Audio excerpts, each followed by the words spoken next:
Phone tapping కేసుకు సంబంధించి విచారణకు హాజరైన కేటీఆర్ ను వారు సుదీర్ఘంగా విచారించారు.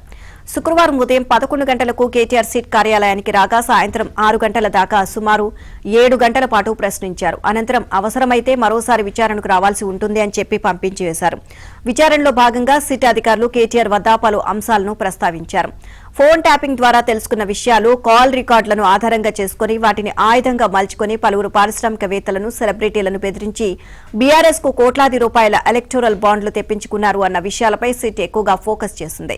గతంలో రాధాకిషన్ రావు ఇచ్చిన వాగ్మూలం ఆధారంగా కేటీఆర్ ను సిట్ అధికారులు ప్రశ్నించారు.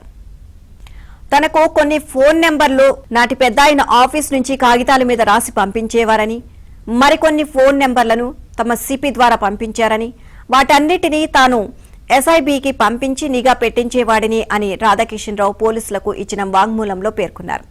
ఫోన్ సంభాషణల రికార్డింగ్ ముగిసిన తరువాత వాటిని నాటి పెద్దలకు ఇచ్చాను అని కిషన్ రావు చెప్పిన నేపథ్యంలో ఆ ఫోన్ నెంబర్లను మీరు ఇచ్చారా? పెద్దాయన అంటే ఎవరు? నాటి సీఎం కేసీఆరే పెద్దాయన కదా అంటూ కేటీఆర్ ను సిట్ ప్రశ్నించినట్లు తెలిసింది. టాస్క్ ఫోర్స్ పోలీసులు తనను బెదిరించి భయపెట్టి బీఆర్ఎస్ కు ఎలక్టోరల్ బాండ్లు తీసుకున్నారు అంటూ సంధ్య కన్వెన్షన్ యజమాని శ్రీధర్ రావు గతంలో ఇచ్చిన వాంగ్మూలం ఆధారంగా కూడా సిట్ అధికారులు కేటీఆర్ ను ప్రశ్నించినట్లు సమాచారం.